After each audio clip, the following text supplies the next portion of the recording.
أعوذ بالله من الشيطان الرجيم بسم الله الرحمن الرحيم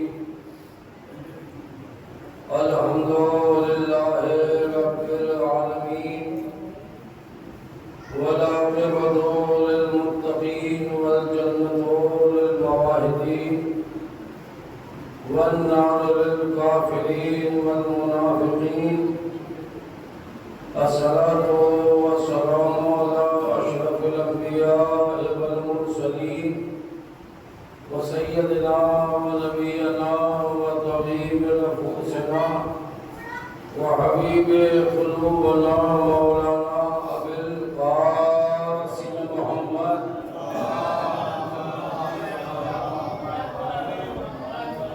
وآله الطيبين الطاهرين المعصومين المظلومين ولعنة الله على أعدائهم أجمعين من يومنا هذا إلى يوم الدين.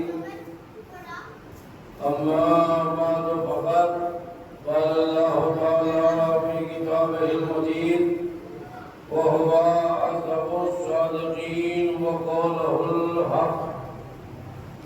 بسم الله الرحمن الرحيم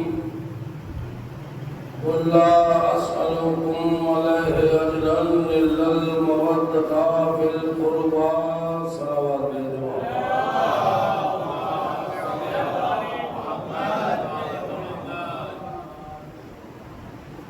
بزرگ ایمان قرآن مجید کے سورہ شعراء کی بڑی مشہور آیت کریمہ جسے میں نے آپ کے سامنے تلاوت کرنے کا شرف حاصل کیا، اس میں ارشاد ہو رہا ہے کہ میرے حبیب ان سے کہہ دیجئے کہ میں اجر رسالت اس کے سوا کچھ نہیں چاہتا سوائے اس کے کہ میرے قرابت داروں سے میرے اہل بیت سے محبت و محبت کریں۔ اسی آیت کریمہ کے ذیل میں مسلسل آپ کے سامنے گفتگو رہی اور آپ اور ہم اجر رسالت ادا کرنے کی کوشش کر رہے ہیں، اور سب سے اچھا طریقہ بھی یہی ہے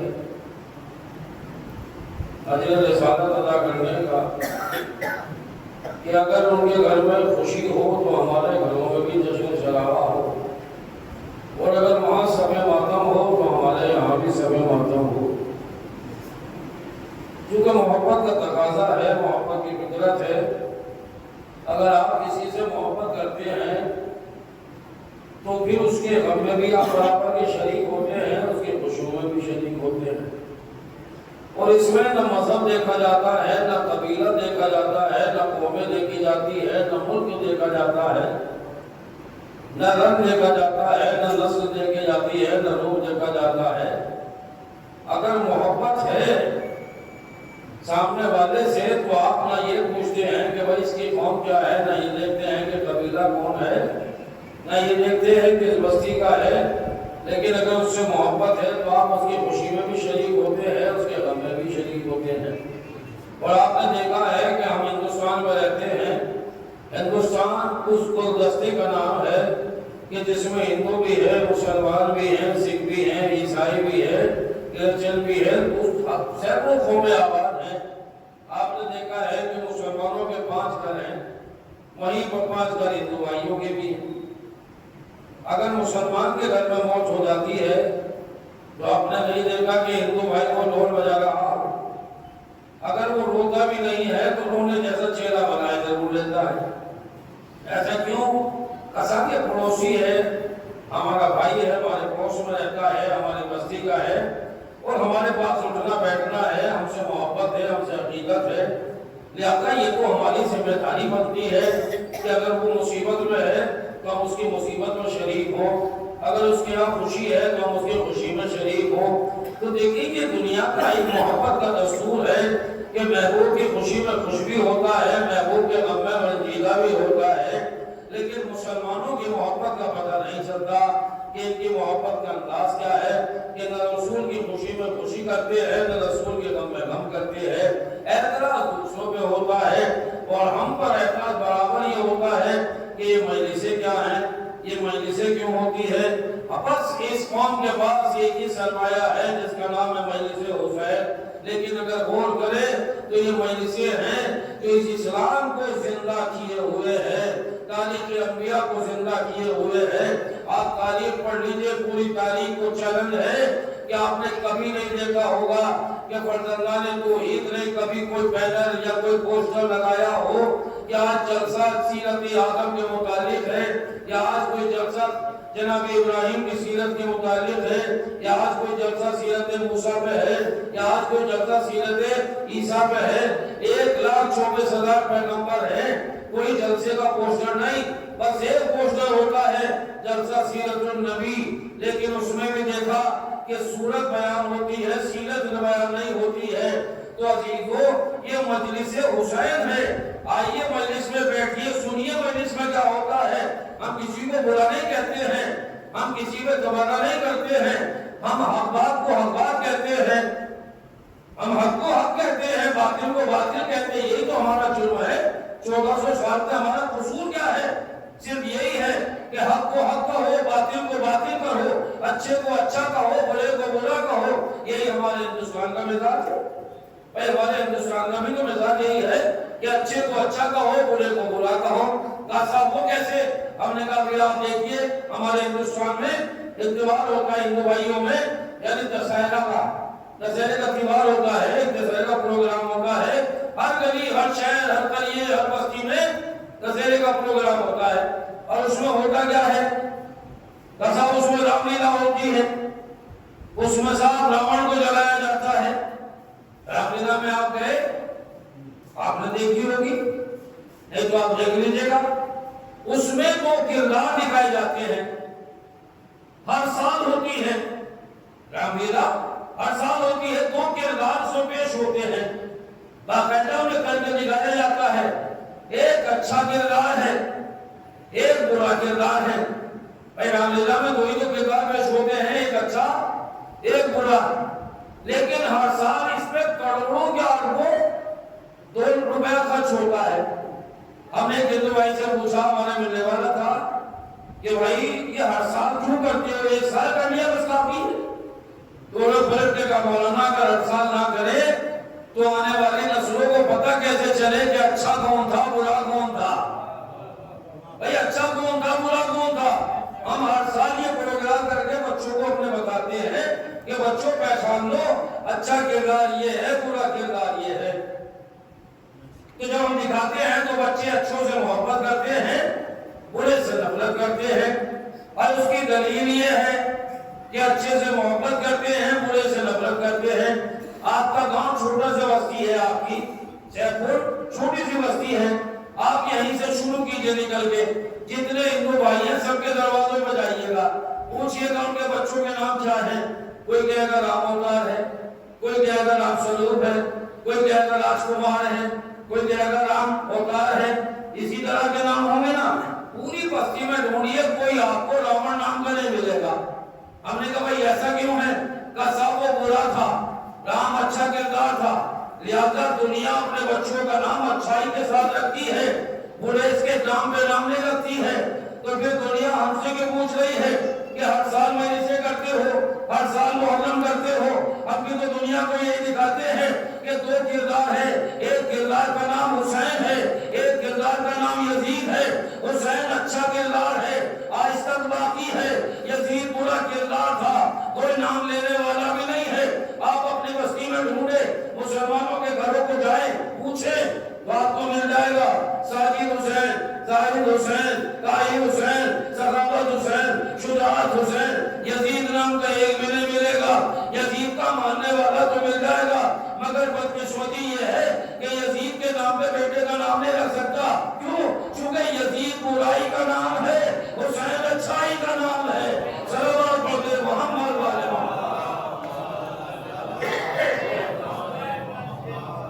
حسین اچھائی ہے, یزید برائی ہے. جیسے راون برائی ہے, رام اچھائی ہے. تو آپ نے دیکھا کہ رام آپ نے دیکھا کہ جب رام شکار کے لیے نکلے بس ایک واقعہ اس میں بھی عبرت ہے، درس ہے، یہ الگ بات ہے کہ کوئی اس پہ عمل کرے نہ کرے، لیکن اس میں بھی عبرت ہے۔ جب رام گئے شکار کے لیے یا سیر و تفریح کے لیے جیسی بھی جس کام سے بھی گئے اور چلے گئے تو راون آیا اور راون نے دیکھا کہ پہلے پہ جو ہیں ان کے چھوٹے بھائی، تب اس نے یہ کیا کہ رام کی آواز نکالی اس نے منہ سے اور اس طرح سے جیسے کسی مصیبت میں سنکٹ میں پھنسے ہو، اور جیسے ہی آواز وہاں پہنچی تو سیتا جی نے کہا کہ جلدی جاؤ اور جا کر اپنے بھائی کی مدد کرو۔ لکشمن جی بھاگے بھائی کی مدد کے لیے، بھائی نہیں ہے کہ بھائی کی مدد کے لیے نہ اٹھے تو بھائی کیسا، لیکن دوڑے، لیکن ابھی کچھ دور چلے تھے کہ پھر واپس آئے اور آنے کے بعد ایک لکیر کھینچی اور کھینچ کے کہا کہ دیکھیے آپ اندر رہیے گا اس کے، اگر اس سے باہر نکل گئی تو پھر ہماری کوئی ذمہ داری نہیں ہے، لیکن لکیر کے اگر اندر رہوگی تو دنیا کی کوئی طاقت ہو تمہیں نقصان نہیں پہنچا سکتی۔ اور یہ کہہ کے وہ چلے گئے۔ اب یہ راون جو ہے اپنے آگے تیاری کے ساتھ، اور دیکھیے پتہ نہیں کون کس بھیس میں آگے بیٹھا تھا، جب اس کا ویسے کام نہیں چلا تو اس نے وہ اپنا مذہبی لباس مذہبی کو دھارن کیا اس نے اور یہ آ گیا اور آنے کے بعد اسے سوال کیا کہ کہا مجھے بھیکشا دو، بھیک دو مجھے، وہ لے کے آگے بڑھی اور بڑھنے کے بعد انہوں کر لو، اس نے کہا بھائی دینا ہے تو آگے بڑھ کے دو نا، کہ نہیں آگے نہیں بڑھوں گی میں، تم لے لو، کہ نہیں دینا تو واپس چلی جاؤ۔ اب یہ بھی کہ زمین نے گوارا نہیں کیا کہ میرے دروازے سے کوئی سائل خالی چلا جائے، ایک قدم باہر نکالا تھا، کیا ہوا؟ اپنا لوگ لے کیا اٹھا گئے اور اس کا نتیجہ آپ نے دیکھا پھر آج بھی دکھایا جاتا ہے، سنایا جاتا ہے کہ ایک قدم باہر نکالا تھا اس لکیر سے پوری لنکا جل گئی، ہزاروں کیا لاکھوں مرے، قتل ہوئے، خون بہا، کیوں؟ ایک قدم سیتا جی نے باہر نکال دیا تھا۔ یہ جو ہماری ماں بہنیں ہیں جب تک پردے کی حد میں ہیں، جب تک محفوظ ہیں، لیکن اگر ایک قدم باہر نکال دیں گی تو پھر تحفظ کوئی نہیں کر سکتا، کسی بھی قوم کی ہو، کسی خاندان کی ہو، کسی قبیلے کی ہو، جب تک ہی تحفظ ہے، جب تک کہ اپنے مکان کی چار دیواری میں ہے، لیکن اگر باہر نکلے گی قانون کو توڑ کر تو اسے کوئی نہیں بچانے والا ہے۔ تو اگر عزت محفوظ چاہتے ہو تو اپنی تعلیم پہ عمل کرو، اپنے بچوں کو، اپنی بچیوں کو یعنی پردے میں رکھو، بتاؤ کہ ہماری تعلیم کیا ہے، ہمارے اصول کیا ہے۔ صلوات پڑھ کے محمد علیہ محمد۔ یہ مجلسیں جو ہیں ہم کو احساس نہیں ہوتا کہ اصل وہ مجلسیں کرتے، تو مجلسیں کیا ہیں؟ مجلسوں میں آئیے، بیٹھیے، مجلس میں تلاوت قرآن ہوتی ہے، آیت کی تفسیر بیان ہوتی ہے، شان نزول بیان ہوتی ہے، آدم علیہ السلام کی خلقت بیان ہوتی ہے، کیسے خلق ہوئے، جناب نوح کا داستان سنائی جاتی ہے، کشتی کیسے بنائی، خلت ابراہیم کا تذکرہ ہوتا ہے، خلیل خدا نے کیسے امتحانات دیے، موسیٰ نے دریائے نیل میں راستہ کیسے بنایا، عیسیٰ علیہ السلام مردوں کو کیسے زندہ کرتے تھے، نابیناؤں کو بینائی کیسے دیتے تھے۔ اس کے علاوہ تاریخ انبیاء بھی بیان ہوتی ہے۔ پھر کبھی کبھی مجلس میں صحابہ کی عظمت پہ بھی گفتگو ہوتی ہے۔ سلمان 10ویں درجے کا صحابی، ابوذر 9ویں درجے کے صحابی، مقداد 8ویں درجے کے صحابی، ازواج رسول کا بھی ذکر ہوتا ہے۔ کبھی بی بی ام سلمہ، کبھی بی بی خدیجہ، کبھی بی بی ام حبیبہ۔ ہم جو اچھا ہے اس کی اچھائی کو بیان کرتے ہیں، ہم کسی کا حق نہیں مارتے ہیں۔ ام المومنین ہیں، ازواج رسول جو ہے، رسول کی بیویاں جو ہیں وہ امت کی مائیں ہیں، وہ قابل احترام ہیں، ان کی عزت واجب، ان کا احترام واجب ہے، لہذا ان کا احترام کریں۔ ہم ازواج کا بھی تذکرہ مجلسوں میں کرتے ہیں، اصحاب کا بھی کرتے ہیں۔ اسلام کی تاریخ میں بیان ہوتی ہے، جنگ احد میں کیسے تلوار چلی، جنگ بدر میں کیا ہوا، خیبر کو کس نے توڑا، خندق کو کیسے فتح کیا، خندق میں کل ایمان کون تھا، کل کفر کون تھا. یعنی ہم تاریخ اسلام کے بیان میں جسوں میں کرتے ہیں. اس کے علاوہ کبھی کبھی نماز میں بھی گفتگو ہوتی ہے، روزے کے مسائل بھی بیان ہو جاتے ہیں، حج کے اوپر بھی گفتگو ہوتی ہے. تو آپ بتائیے ایک مہینے سے حسین ہے، حسین سے منسوب ہے، لیکن صرف حسین کا ذکر نہیں ہوتا. تو ہم ماننا پڑے گا عالم اسلام تسلیم کر، حسین کا شکریہ ادا کر کہ حسین کی مجلس نے صرف فرض ادا ہی کو یا ہمیں ہی نہیں بچائے رکھا، بلکہ اپنے دامن میں سیرت انبیاء کو بھی بچائے ہوئے ہیں. سیرت اصحاب بھی محفوظ ہے، قرآن بھی محفوظ ہے، ازواج کا کردار بھی محفوظ ہے، رسول کا پیغام بھی محفوظ ہے. صلوات پڑھتے محمد والے محمد.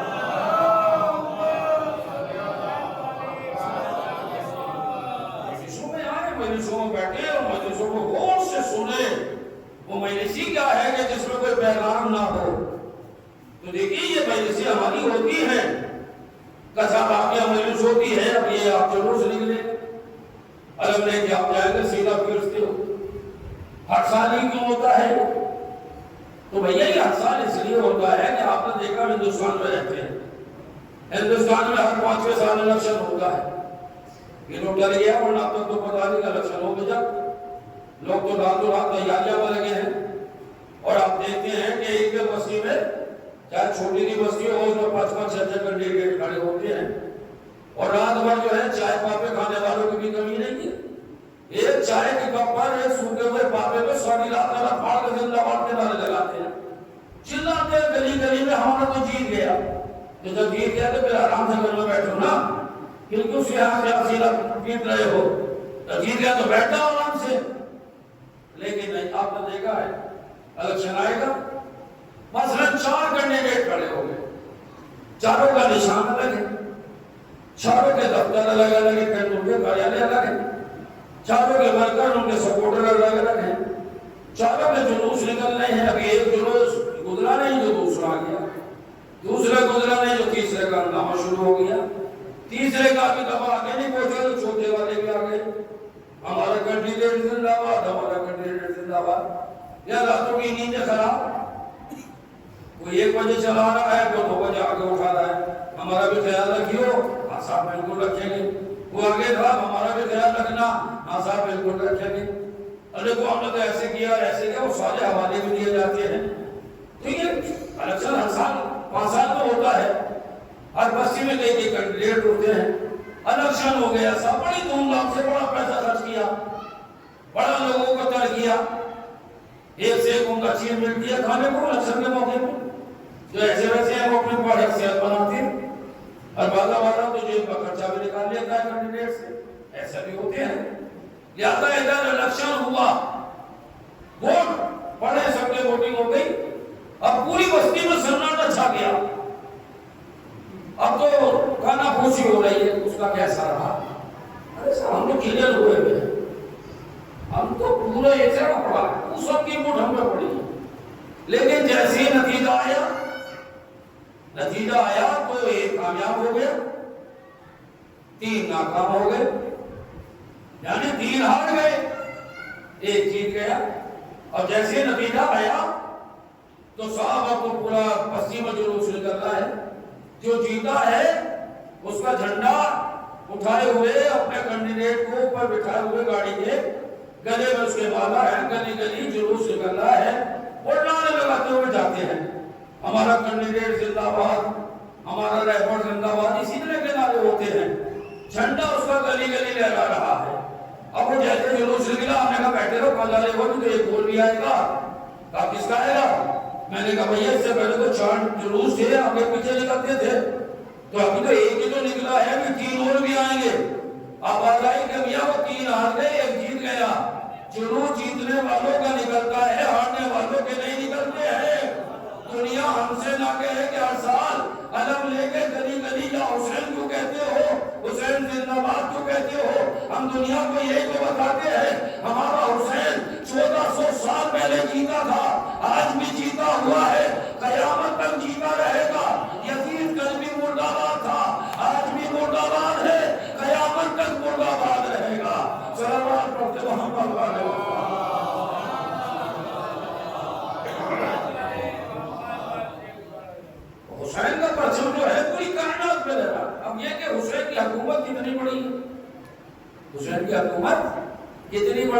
یہ ہمارا ہندوستان بہت بڑا ملک ہے، اللہ سلامت رکھے سب کو، یہ دو دستہ ایسے ہی آگے بڑھا رہے، دشمنوں کی نظروں سے محفوظ رہے۔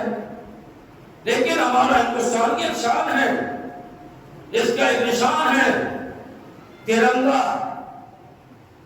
آپ نے دیکھا 15 اگست کو جب لہراتا ہے، جب یہ ترنگا لہراتا ہے برکھاتا ہوا، تو دشمنوں کے کلیجے ہل جاتے ہیں۔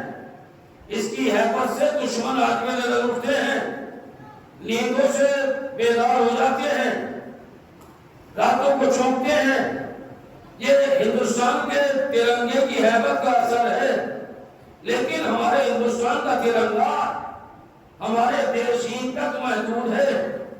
اگر آپ یہ چاہیں کہ ہمارے اپنے دیش کے ترنگے کو چھوٹا سا برابر کا جو ملک ہے اس میں جا کے لہرا دے تو آپ نہیں لہرا سکتے، چونکہ ہمارے ملک کی سرحدیں محدود ہیں، حکومت محدود ہے، سرحدیں محدود ہیں۔ ہمارا جھنڈا ہماری سرحدوں میں لہرائے گا، دوسرے ملک میں نہیں لہرائے گا۔ پاکستان کا جھنڈا پاکستان میں لہرائے گا، افغانستان میں نہیں لہرائے گا۔ افغانستان کا جھنڈا افغانستان میں لہرائے گا، ایران میں نہیں لہرا سکتا۔ ایران کا جھنڈا ایران میں لہرائے گا، عراق میں نہیں لہرائے گا۔ عراق کا جھنڈا امریکہ میں نہیں لہرا سکتا۔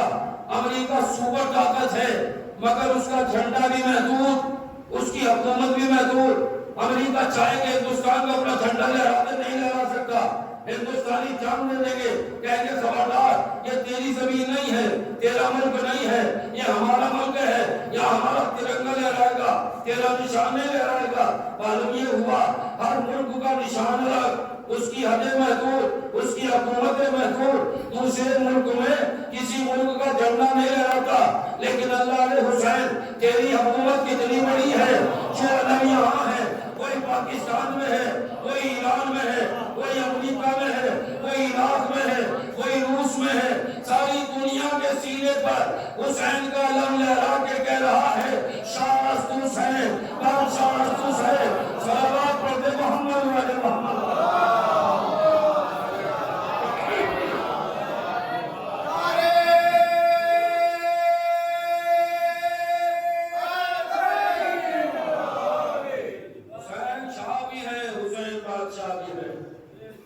حکومت اتنی بڑی ہے کہ اسے ملکوں میں محدود نہیں کیا جا سکتا۔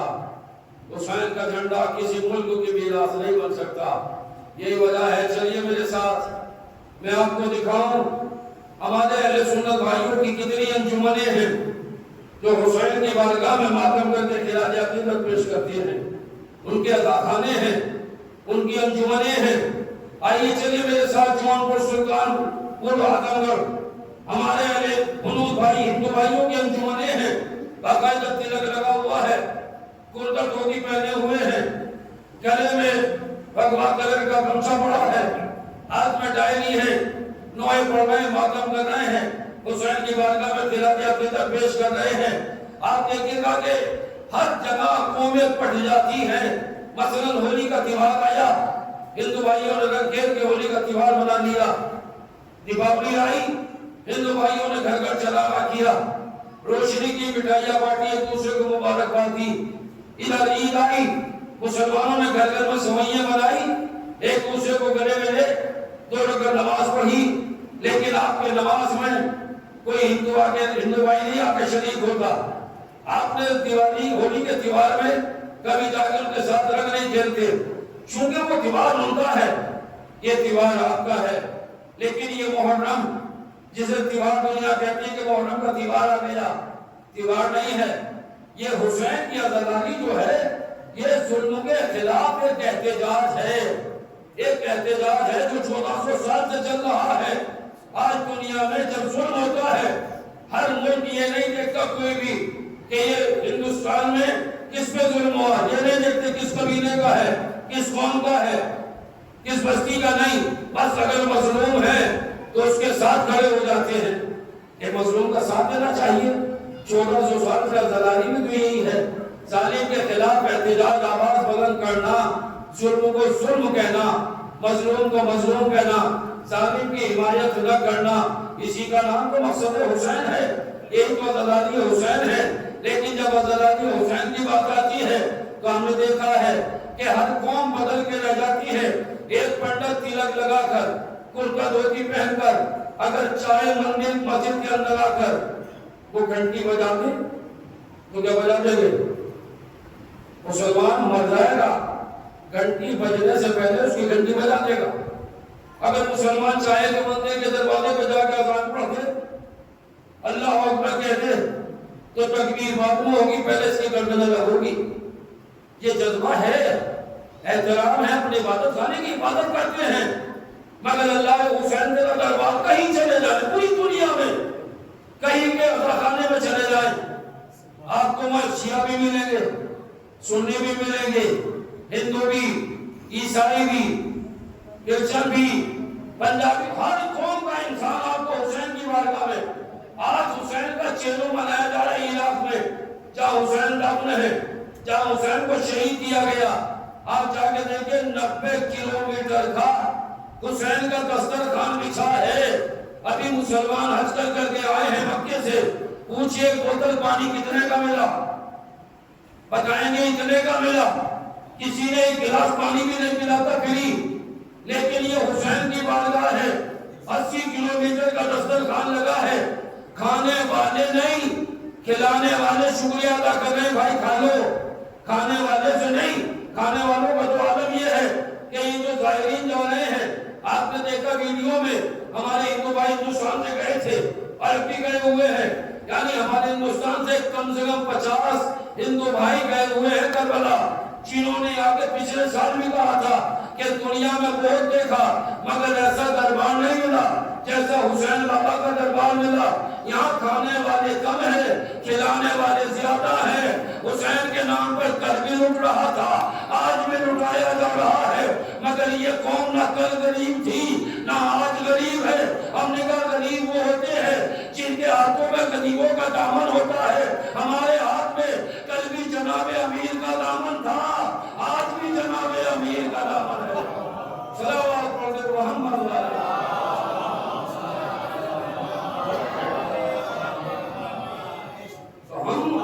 امیر کے ماننے والے ہیں، حسین کی بارگاہ میں آئیے، حسین کی بارگاہ میں آئیے تو پتہ چلے گا کہ حسین امن کا پیغام دیتے تھے۔ حسین کو قتل کیوں کیا گیا؟ حسین کا قصور کیا تھا؟ یہی کہ حسین حق بات کہتے تھے، حق کی حمایت کرتے تھے، مظلوموں کا ساتھ دیتے تھے۔ یزید کا کردار پڑھتے تھے کو پتہ چل جائے گا۔ تاریخ نے جو یزید کا حلیہ بیان کیا ہے کہ تخت پر بیٹھ کر شراب پیتا تھا، اس کے یہاں ماں بہن بیٹی کا کوئی احترام نہیں، سب کو لوگ برابر۔ یہ حالت تھی اس کی۔ حسین نے کہا ایسا نہیں ہونے دوں گا، جو میرے نانا کی شریعت میں حرام ہے وہ حرام رہے گا قیامت تک، جو حلال ہے وہ صبح قیامت تک حلال رہے گا، جو حرام ہے وہ حرام رہے گا۔ یزید میں رہوں نہ رہوں لیکن نانا کی شریعت رہے گی۔ حسین نے اپنی قربانی دی، آج تک حسن اسلام زندہ باد۔ اس لیے تو علامہ اقبال جیسا شاعر مشرق بابا فلسفہ علامہ اقبال کو کہنا پڑا کہ اسلام کے دامن میں بس اس کے سوا کیا ہے، ایک ضرب ید اللہ ہی، ایک سجدہ شبیر۔ باپ کی ضربت نے اور بیٹے کے سجدے نے اسلام کو زندگی عطا کر دی کہ اسلام کبھی کمزور نہیں ہوگا۔ کتنی بڑی قربانیاں دی ہیں اسلام کے لیے، اسلام کی بقا کے لیے، لیکن آج تو بڑی آسانی سے وہ کھول دیتا ہے انسان۔ لیکن حسین ابن علی ابو طالب کا پوتا ہے۔ اب آپ دیکھیے کربلا میں جتنا بھی خون بہا ہے اسلام کے لیے وہ ابو طالب کا بہا، نسل ابو طالب ہے کربلا میں جو کام آئی ہے، خون ابو طالب ہے کہ جس نے اسلام کو حیات جاویدانی عطا کی ہے۔ یہ جو کہتے کہ انہوں نے کلمہ نہیں پڑھا تھا اور بغیر کلمہ پڑھے چلے گئے، تو بھیا وہ کلمہ پڑھنے کے لیے نہیں آئے تھے، کلمہ پڑھوانے کے لیے آئے تھے۔ اب وہ کیسے؟ تو میں ایک مثال دے دوں چھوٹی سی تاکہ چھوٹے بھائیوں کے ذہنوں تک بات آسانی سے پہنچ جائے۔ جب یہ عملیت شروع ہوئی تو صرف 3 افراد بیٹھے،